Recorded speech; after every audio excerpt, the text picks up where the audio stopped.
The far right making gains in Europe. What's driving its success? And what impact is it having on European politics? Hello, I'm Anand Naidu, and this is The Heat.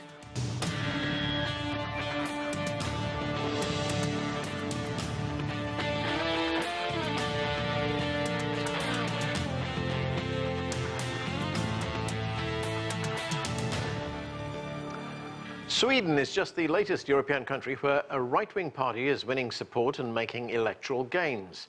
It's part of a trend sweeping across the European continent as nationalism and populism gain more traction. What's causing this shift to the right, and how much of a challenge does it pose to the European Union? We begin with this report from CGTN's John Gilmore. Sweden, ranked as one of the world's most progressive and tolerant countries.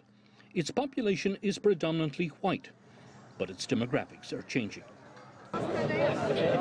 In recent years, it has taken in thousands of refugees from war-torn countries in the Middle East, more asylum seekers per capita than any other European country.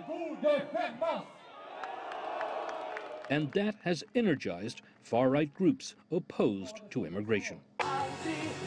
Sweden Democrats is a right-wing party with a neo-Nazi history. It focused on the immigration issue during its campaign for recent Swedish elections, and it won nearly 18% of the vote.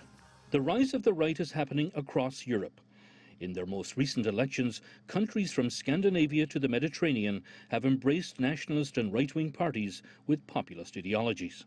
In Italian elections in March, Matteo Salvini and his anti-immigrant League party emerged as a major winner. He's now the country's deputy prime minister in a populist coalition government. Salvini is taking a hard line against refugees trying to reach Italy by boat from Africa. One of the biggest leaders of the right-wing surge is Hungarian Prime Minister Viktor Orbán.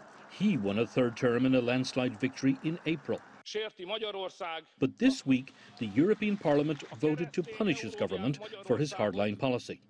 Orbán has vowed to defy EU pressure. Hungary does not give in to blackmail.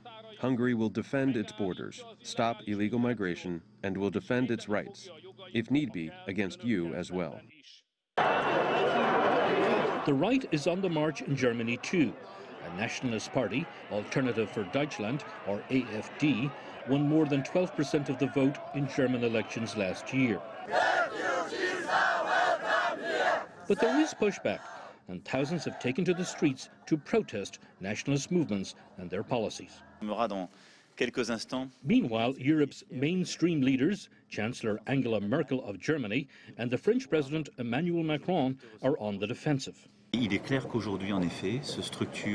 is clear that today, indeed, there is a strong opposition between nationalists and progressives, and I will not give anything away to nationalists and to those who deliver this hate speech. European Parliament elections are coming up next year, and Europe's right-wing nationalist movement hopes that will deliver even more success. John Gilmore, CGTN.